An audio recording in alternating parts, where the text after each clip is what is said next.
Hey everybody, welcome back to the channel. Today's video, we're back inside. It's been raining again, but you know what that means. We can do some shop work. Today's video, let's get this Stihl 026 red lever back together. You guys know I was curious what you guys thought about me using these cases, and I think I'm going to try and throw this saw back together original with these cases. Now, these cases look really good when the saw's put back together, but they do have some pitting and corrosion. But honestly, there's no pitting or corrosion in anywhere that really affects the saw. Not on the inside here. And what is here is mostly superficial. So we're going to give this saw another crack and get it running. Now, off camera, I did put these in my ultrasonic, got them nice and clean. And I have prepped the mating surfaces, and the way I do that is I'll take a razor blade or a knife blade, and I make sure it's contacting several places, and I'll actually go and cut the old gasket off. I have most of it off. Now, I will say the surfaces are not exactly perfect, and they leave a few things to be desired. So again, prepping is everything with a bottom end like this. I'm going to use assembly silicone on both sides of my gasket to put this thing together. That'll fill in any imperfections, and 99.9% of the time, that'll seal it up. So again, guys, I really wanted to rebuild the saw as it is because me being me, I have a bazillion chainsaws. I'm always buying them. You guys are sending them to me, and I like to stay focused on reality, and the reality is most of you guys out there, you probably only have one saw to build, and you want to make the most of what you have. So let's stick to our roots here and get this saw back together the way it is, or at least attempt to, and go from there. Today's video, I want to get the bearings put in and get the bottom end assembled. I left the original bearings in. I wanted you guys to see how I get these things out, and also because this one protrudes through, it's not a blind hole, it's a through hole. Your oil pump shoulders off of the end of this bearing. Now, normally if it had a metal oil pump, I would put this together with the oil pump in place, and that would set my bearing. Well, I don't have that option because my oil pump is actually plastic on this saw. So one thing I am going to do, okay, before we get up close, I'm going to take my micrometer, okay, and I'm actually going to get a measurement, okay, off the edge of the case. I'm going to get a measurement and see, okay,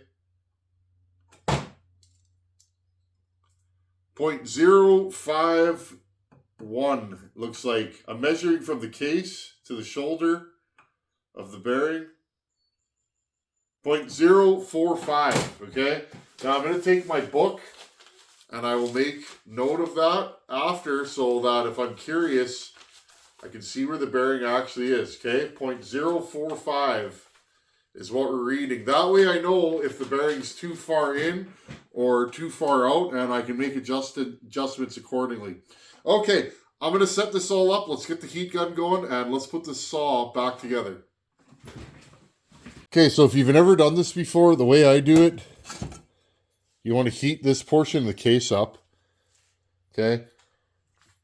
You're heating it up to expand the magnesium, and this should fall right out, okay?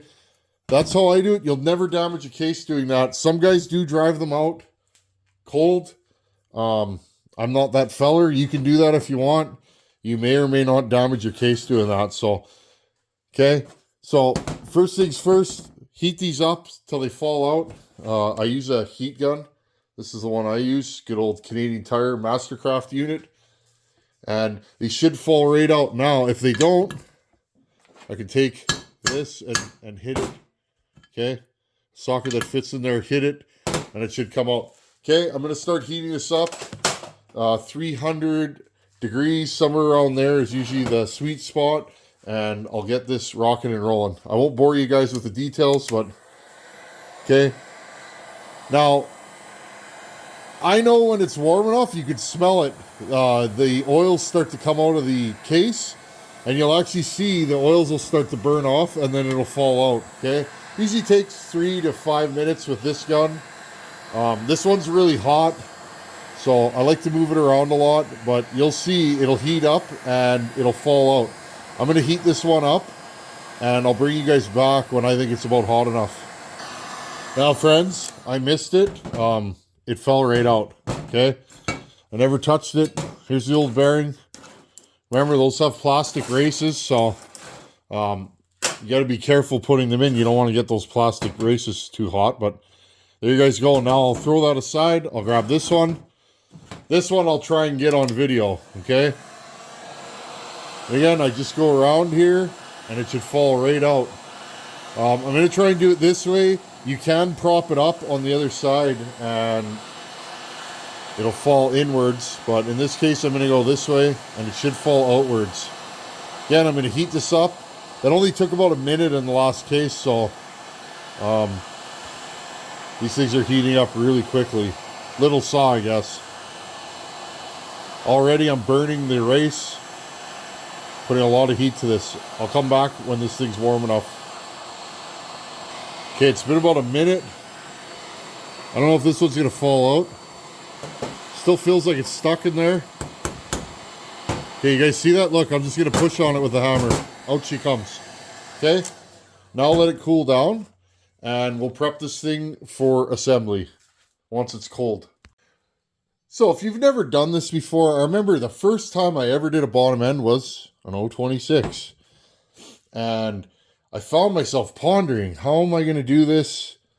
First thing, friends, take a deep breath. It'll go well if you're calm. Okay? I like to lay everything out. I got my moto seal. I got my case bolts. I got my dowel pins, which I did use a piece of emery cloth and loosen them up because they did not come out nice. In fact, it chipped the little corners of where these go. Now, I'm not concerned about that, but again, this saw's been around a while and she's been through a hard life. Okay, I prepped my surface here.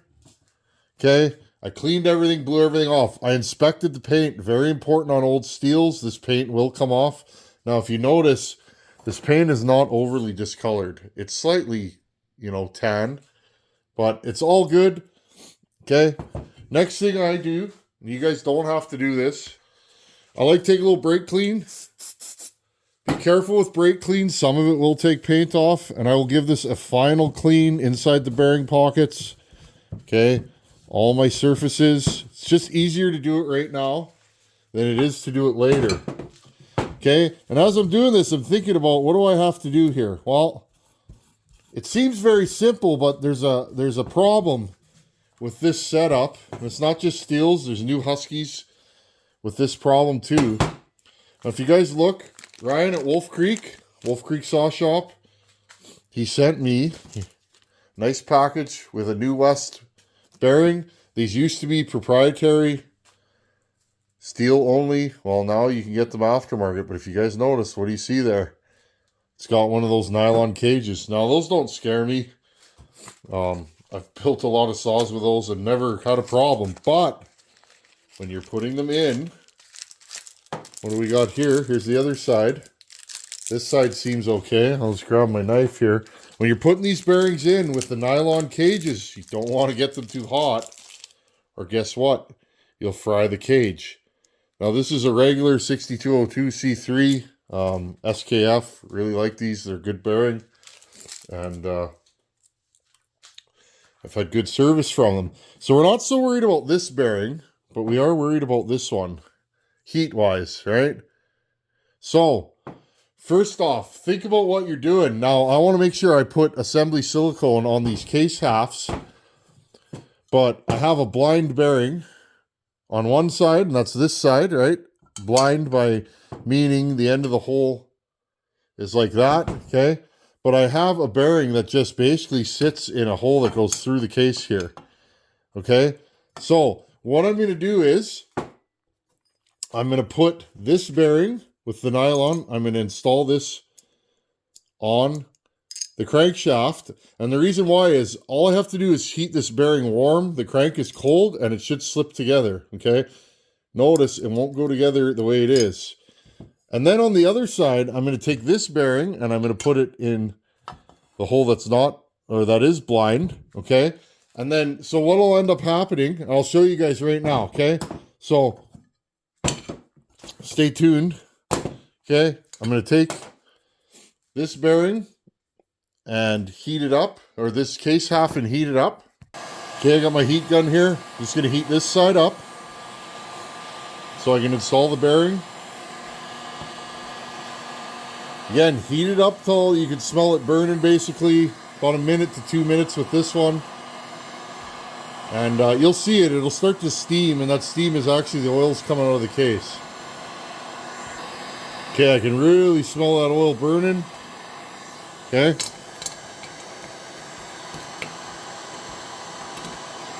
So take my hammer.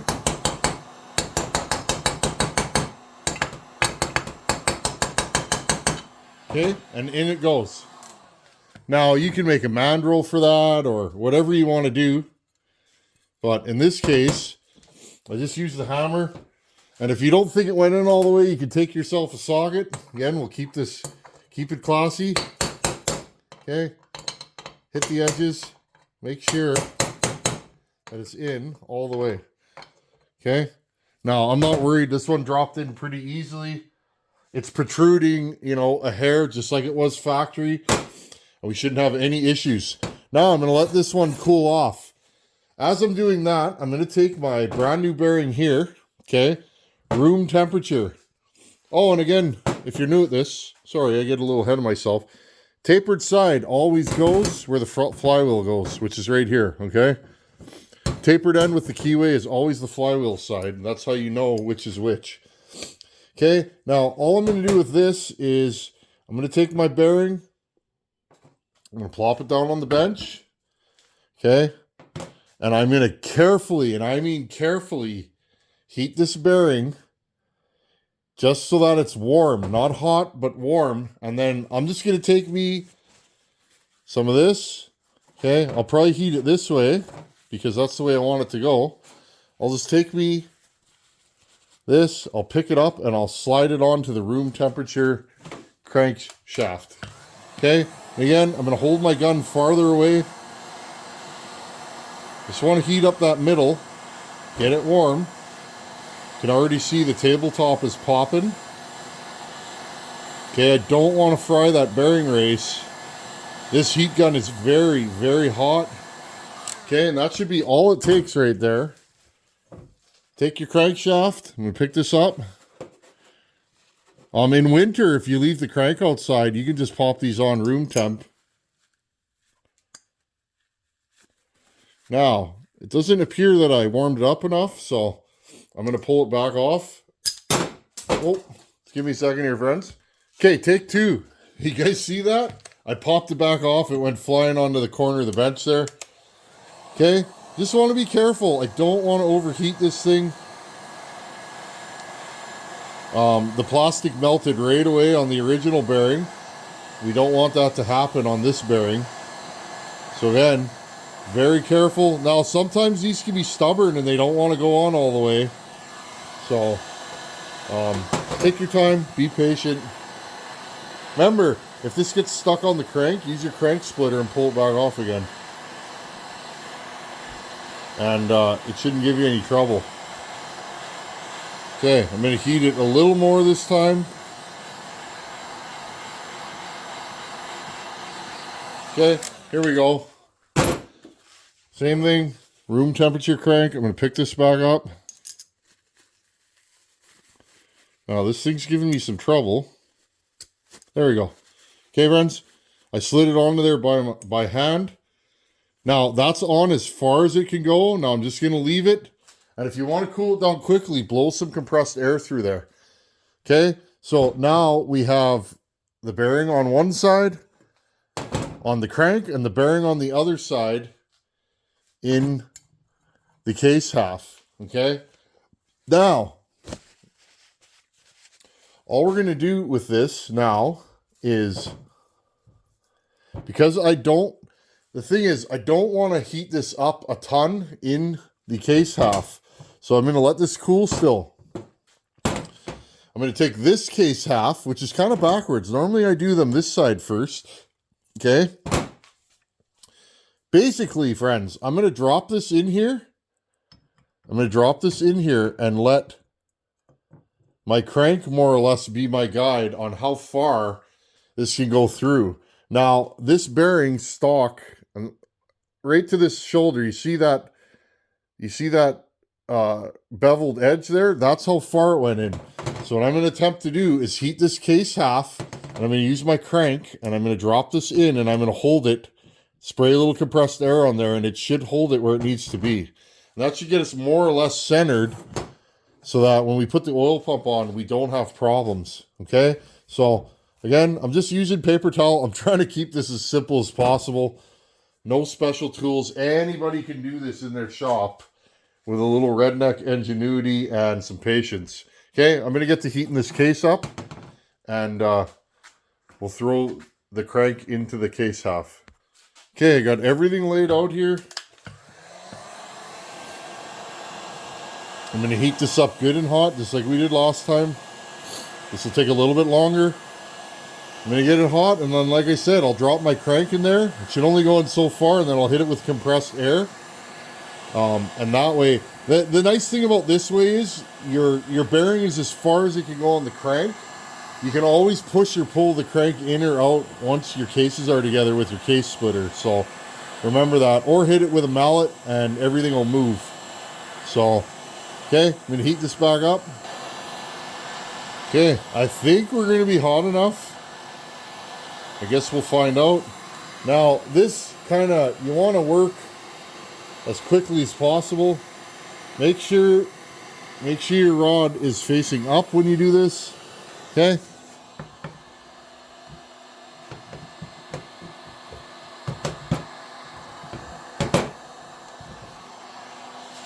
Now, it got a little bit stuck here, friends. How far did we go? Okay, a little bit stuck.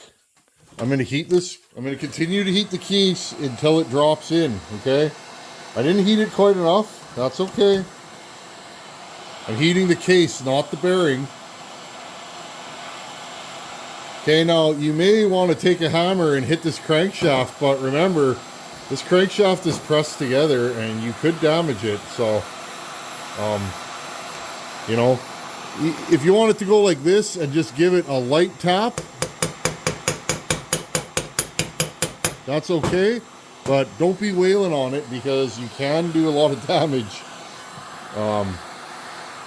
Just take your time. I'm going to keep heating this and it should slip in. Remember, I'm heating the case, not the bearing. And again, make sure that crank is facing up the rod, or you'll get it together and the rod will hit the case and then you'll be done. Okay, I'm going to just keep heating this until it slips in. Okay, friends, I got it to fall in now. Cooling off that bearing and that case.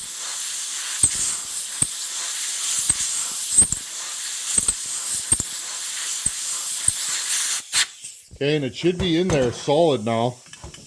And again, my bearing is just proud. Once this is cooled off, I'll show you guys.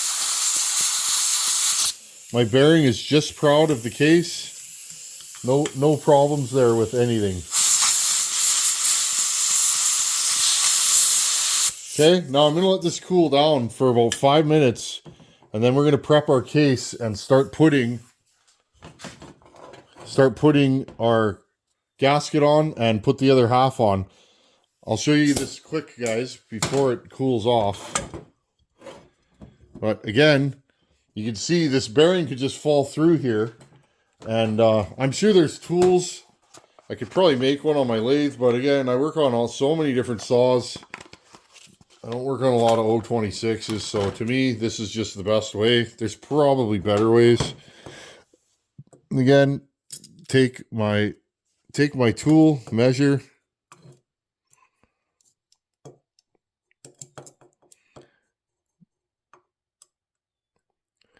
Okay, and we're just slightly proud of where we need to be. We're about 10 thousandths off. But again, I think we can adjust that after once these cases are put together. So I'm gonna leave it. I know it's close. If I have a problem putting the oil pump on, I know to go right to this and work out this bearing. Okay, it's about 5 minutes later. Cases are nice and cooled off. Now, what I'm going to do is take my highway gasket kit that Ryan from Wolf Creek sent.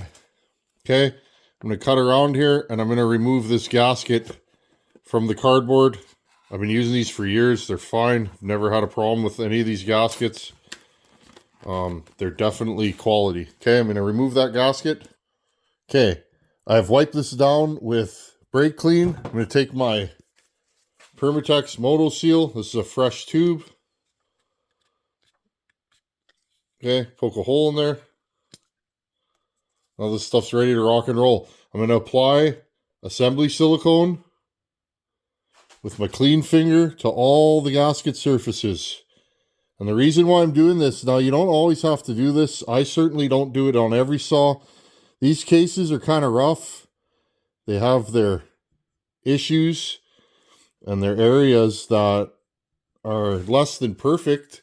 Well, this stuff here will seal that up. Now, I get asked, why don't you just use silicone and not a gasket? Well, I would love to do that, but the problem is that if you don't use a gasket, that gasket's like 15, 20 thousandths. If you don't use a gasket, your cases will go together too far and you'll end up pushing against the crank a little bit too hard, and not a good deal. Okay, so I'm just gonna put some schmo on here all the way around. Try not to put too much. You want a thin coat, that way it doesn't ooze all out and make a mess. Now, I'm probably not, well, I'm on the fence about whether I'm going to put these dowel pins in or not. I'm going to try not to, because they were so difficult to get apart. I can always drive them through later. Okay, so I'm going to take this gasket and glue it down to where it's supposed to be. Okay, making sure all the holes line up. I'm going to press it down, and the assembly silicone should hold it. Now, what I'm going to do, I'm going to heat this bearing. Okay, this is a metal cage bearing, so there's no problems worrying about burning the bearing race. And then once this is heated up, I can slip this bearing over the crankshaft and put the whole assembly back together. Now, the other bonus to that is this case is cool. I can now put assembly silicone on there, heat that bearing up, and slip it over. And the beautiful part is that the assembly silicone will be wet when I put the two halves together, and there'll be no problems with it being too dry to seal. Now, I've done it many times where it's on there pretty good, and it appears dry because the case is warm. I've never had a problem with this stuff not sealing, but in this case, because these cases have seen better days, and I want to maintain the original caps for this saw, because that's really all it is, right? Cases are the same, but a 260 has the flippy caps. And if you guys know me, I do not like the flippy caps. Never have, never will. I know they're simple to use, but I've dumped many a jug or a tank of bar oil on my leg with flippy caps. So I'm going to not use them. Okay, I'm going to put this back together. Now, take my gun, my heat gun, as quickly as possible. Okay. Heat these cases up, and I'm going to try and pop the whole assembly together without the dowel pins. Okay, you definitely want to work quickly and efficiently. Okay, applying all the heat to the bearing. Don't want to get it too hot, but it needs to be fairly warm. I have my welding gloves present, and this should go together quite easily, especially without those dowel pins. Those were real hard to get apart. I have sanded them, but I'm worried that they're going to bind again and then I won't get this bearing over, so. Okay, let me get this bearing good and hot. At the same time, I'm going to slip my welding glove on while holding heat on the bearing. Make sure you have gloves on. I have burnt myself doing this. I'm not proud of it, but it does happen. Okay, now hopefully this goes together smoothly. If it doesn't, we're going to have to pull it back apart again. I'm going to get my other glove back on. I'm going to reapply heat because I think I'm taking too long. I got to say, friends, if you've ever filmed yourself putting cases together, not the easiest deal. Okay, hope you guys can see. Just putting more heat to this bearing right here. Okay, here goes nothing. Make sure the crankshaft is up. This one's fighting me. Okay. It's already giving me trouble. I may have taken too long.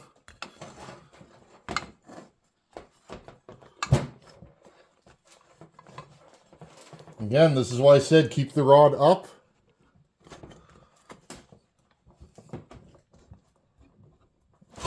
Okay, friends, I'm going to have to pull this back apart and reapply heat. Okay, we'll make this happen. Okay, I got the bearing hot again. Now, these cases are not getting that warm, so I'm just going to wing it barehanded. Now, friends, these Stihls always give me a hard time putting the cases back together.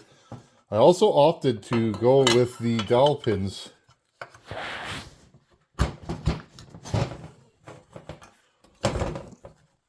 And I don't think this thing's going to fight me all the way.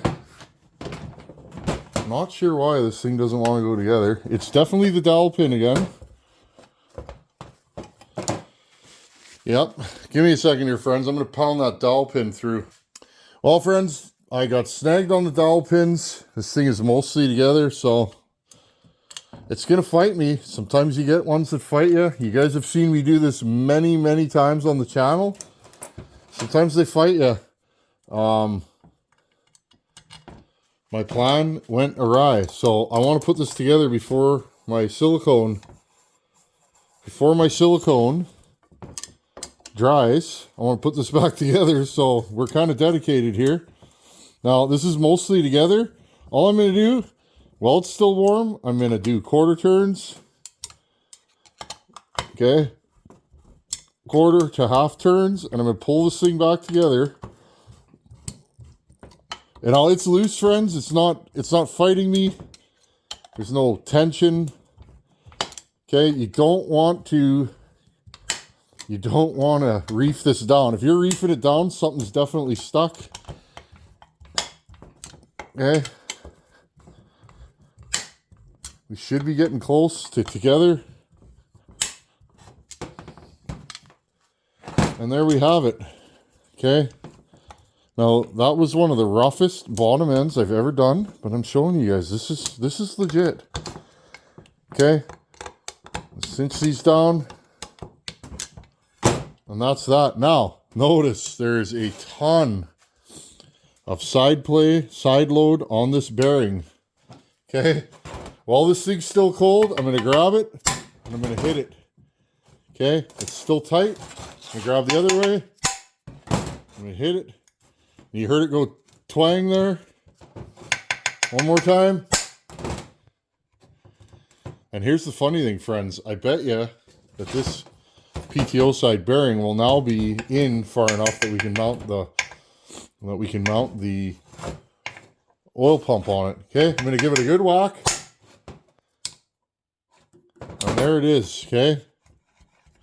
Nice and free. I'll usually hit it one more time, this side. And there it is. Okay? So, this thing fought me. Friends, I've done, I don't know how many of these I've done over the years. 10 or 12. Every one I've ever done, it's gone like that. O26s, MS260s, they have super tight bearing pockets. And they're difficult to assemble. I've always found these bottom ends to be hard for me. Whereas I can do a 266 bottom end blindfolded darn near. So I find Stihl's bearing pockets are a little tighter than Husky's. That's not necessarily a bad thing. It is harder to put together though. Okay. These are all tight. Again, nothing's changed. And that's that. We have an assembled bottom end. I got some schmo on here because, again, this wasn't a pretty assembly. Now, friends, if I was worried about the whole YouTube-y thing, I would take this apart and assemble it 3 times and video it and make it look like, oh, see, friends, that was easy. But it wasn't easy, so I'm just going to leave it at that. There you guys go. Bottom end is reassembled. And there's your plastic bearing race. Here, I'll turn your light on. And regular bearing on this side. Now, as this thing cools, probably tomorrow. Oh, I lost my keyway here. My little key. Better keep that. As this thing cools, tomorrow morning, probably I'll come in here before work. And this thing may be tight again once it cools. I'll give it another whack with the old brass mallet, and that'll be that. So again, friends, it wasn't pretty, but without any fancy tools, random sockets, a hammer, and a good attitude, you can rebuild a chainsaw bottom end. I did this one kind of rough on purpose because this is the Everyman saw, and the Everyman does not have specialty tools and maybe has limited knowledge of rebuilding chainsaws, so why not rebuild this saw the way the Everyman would do it?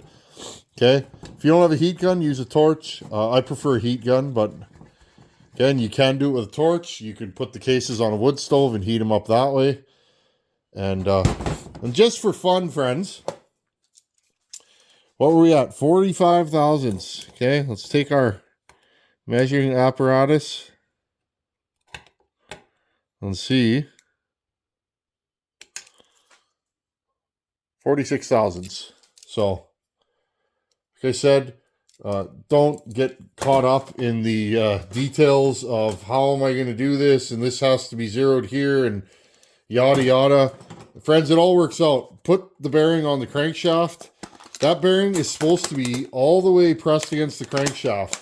Okay? This all the way in to the crankshaft shoulder. If you have it all the way into the crankshaft shoulder, when you center your crank, and by center, making it the same distance on both sides, which it is, when you center it, guess what? Your oil pump will then shoulder on here properly, and you won't have any problems installing it. So, that is one thing I figured out with these, is that's not as crucial as you want it to be. And again, this is starting to tighten up as this thing cools. And no big deal. Like I said, tomorrow I can give it a good whack and a good whack. And look at that. It's nice and loose again. There you guys go. Well, that was one of the most horrendous bottom end builds I've ever filmed. I fumbled my way through it. It fought me every turn. Every part of this went bad. But hey, we still got it together. And the main issue with this bottom end, friends, is there is some corrosion in those lineup dowel holes, and the lineup dowels are really fighting me. I cleaned them and checked to see if they go in and out, and they seem to, but for whatever reason, when I put this together, it was fighting me tooth and nail. So I kind of knew that was going to be the deal. Sorry, friends, I'm just taking sealant off here. And I tried to get it together without the lineup dowels, but that wasn't working, so I had to go back to plan A. Okay, well, anyhow, friends, that's a start to our 026 Ultimate Old Guy Firewood Saw, and we'll start assembling this in the next video. Got all the parts here, got everything I need, everything's been cleaned and put in the ultrasonic cleaner, and we can get to throwing this thing back together. I have a brand new bar and chain for this thing, so that's a good deal, and we'll start timing this thing and decide what are we going to do with it. And we'll go from there. I think, friends, I think I'm going to do a basic port job on this, and it's still going to be a very strong firewood saw. But we can widen the exhaust, give it a little more intake timing, and do some transfer and piston work, throw it back together, and I bet you this thing will be substantially stronger than an OEM or a stock saw. Anyhow, friends, I can do it, so can you, and that's always been the point of this channel. Thanks for coming here, thanks for hanging out, and I'll see you guys in a couple days. Actually, friends, I did some filming last night, and I tried to see if any of those auction saws run, and was I surprised? So stay tuned, you'll be seeing that later this week. I was shocked at what I found when I tried to run those saws, so I think you guys will find that interesting. Anyhow, thanks for watching. Take her easy. Later.